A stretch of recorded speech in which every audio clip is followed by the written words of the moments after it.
Hi friends, another video today about playing over chord changes. What changes?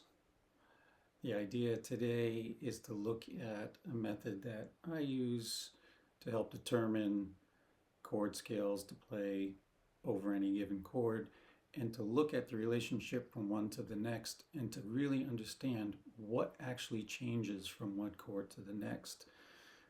Many of you probably have experience with learning all different sorts of chord scales and modes and these altered tensions, and you have names for things, and you see a chord and you want to apply a particular chord scale, and there's a thought process there, and you go into some fingering that you've memorized, and that's an approach and one that can certainly work. But this way is what we're going to look at today is something that I use particularly on non-functional harmony to understand what really changes between one chord scale and the next. By non-functional harmony, I'm not going to get into great detail on that. You can learn that on your own about functional harmony, things like tonic, dominant, subdominant, how chords function in a lot of standards in the jazz world and in Western music history. Functional harmony is all over the place. In more contemporary sounds, you'll hear a lot of non-functional harmony where the chords don't function in their traditional way. So a lot of times playing over these types of changes can be a little bit more challenging because you have to really determine the chord scales that go along with them. So for today, I'm going to use the example of a great Wayne Shorter tune called Juju. It's in the real book. I'll put up an overlay so you can see the chart. But what I really do, I'm a pen and paper guy, so bear with me with this stuff. So I'm going to show you, and this is kind of a work in progress, so I'm going to show you how I would deal with this, and then I'll overlay this thing at the end so you can see the final product. But what I tend to do, and hopefully you can see this, I'll put it up there quickly, I think you can see that. What I've done is written along this column is all the chord changes going down, the chord changes to Juju in order going down this column. And then I just simply put the letters of the musical alphabet, A through G, across the top.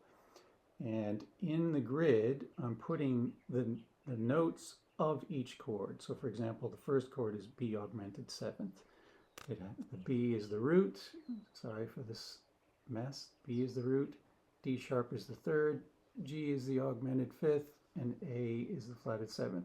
So these are the notes that are in this chord, and so on for each one, right? So all I did was write in the chord tones for each chord. Well, that's all well and good. Now what I want to do is fill in the rest of the chord scale with other notes, and how do you determine those notes? And that's what this video is about. So for me, the first thing I would do is look at the tune itself, because we want to honor the composer's composition, his work. So where we can get a lot of information is what are the melody notes over these chords and how can we fill them in. So this tune happens to use lots of chord tones in the melody, so there's not a lot of information to fill in the missing notes. So we as improvisers and creative people, we can make these decisions and determine whether we like something or not. So I'm simply going to do that. I'm going to fill in my best guess and then try it and see what I think. So I'm going to use, again, the chord is B7 augmented. We do not have a C here, so I'm going to use C, which is the flat 9. I think that's going to be a fine choice. I'm going to do, this might be a little confusing, but it'll make more sense when we get to the end. I'm going to change this D sharp to its enharmonic equivalent in E flat. It's the same thing. So this is still the third of the chord, but I'm going to call it an E flat and remove this D sharp and replace it with a D. So we're going to have every letter name present, A, B, C, D, E flat.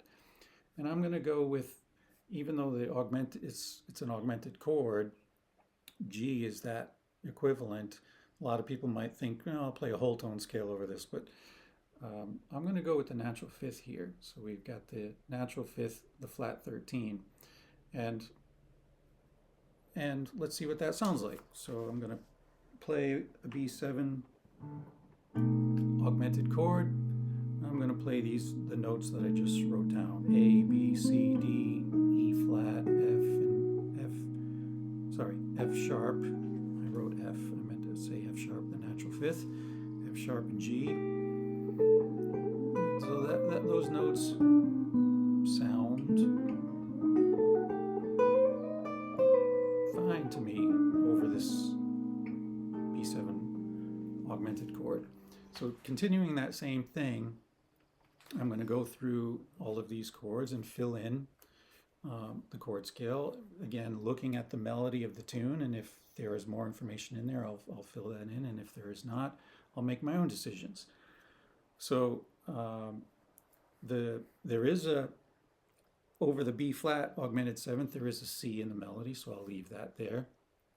There is no other information, and I'm going to treat this sort of like, not sort of, but I am going to treat it as a whole tone scale. So those are the notes of the B flat whole tone. We'll come back to this in a second. Over the A, I'm going to go with these notes, if you can see what I'm doing here.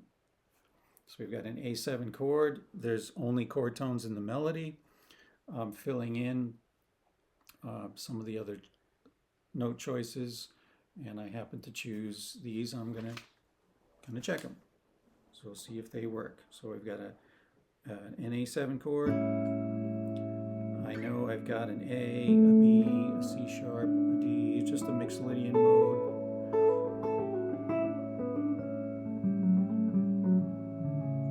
Sounds fine, right? So again, continuing that through, I'm just going to go do this quickly so I can get to the point of what all of this means, and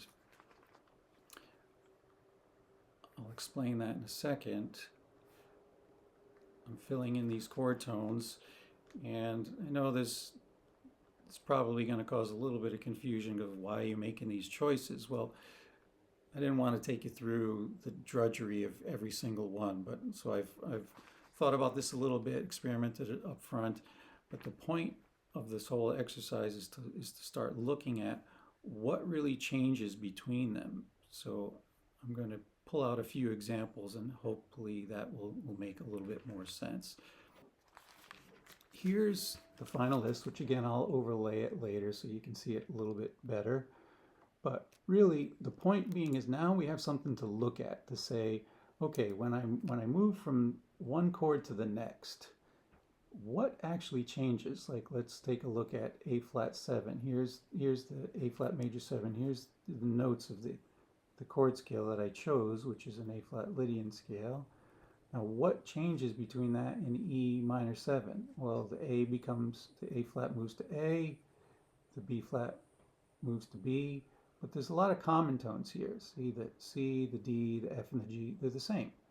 So what actually changes? Well, only 3 of those notes changes. And if you look at some of the stuff like the E minor to the F major, nothing changes, right? They're all the same notes. And the F major to B minor, when you think of that off the top of your head, you think, well, that's quite a difference in chord scales. But really, there's only one note different, the F sharp in the B minor and an F natural in the F major. So doing things this way can really help see what really changes. So let's take an example like that one, F major to B minor, right? F major 7 to B minor 7. So I'm going to just create a simple loop. There's my pick. I'll play an F major, and it's an F major 9 in the tune. So F major 9 to B minor.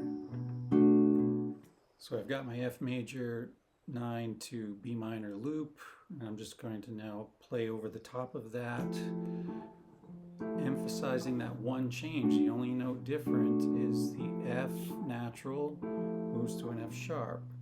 So I've got, here's F major, F sharp, B minor.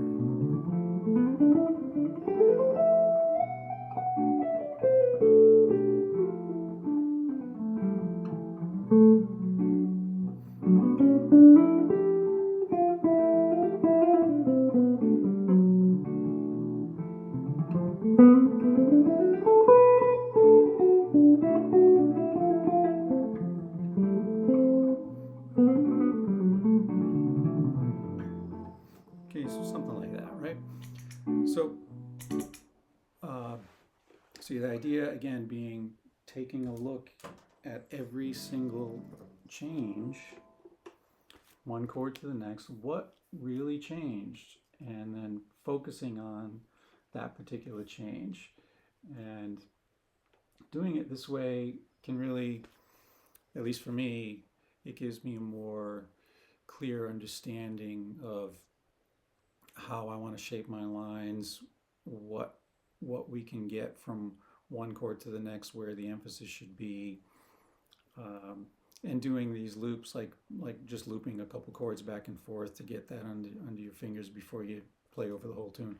So anyway, these are just some ideas that I think, again, the old school pen and paper can be useful, where you can see this stuff and you start to make some connections, and it becomes a little less daunting than it might have otherwise. So another point with this exercise being, once you complete, and again I'll overlay this later so you can have a better view.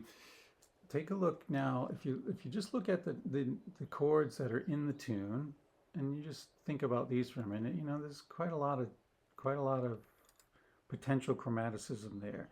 But then when you look at the actual chord scales we ended with, like take a look, C natural is lots of C naturals through, lots of D naturals all the way through, lots of G naturals all the way through, right? The F changes from F to F sharp, the E changes from E to E flat occasionally, the B and the A change here and there. But this was the point, to see what changes, what stays the same. And hopefully this can be useful to you, and you can apply this idea not just to tunes with non-functional harmony, but to any tune. So you might want to experiment with that if there's a standard or whatever you're dealing with, your 2-5-1s, and you're not sure how that stuff works. You can apply this idea, and hopefully that will help.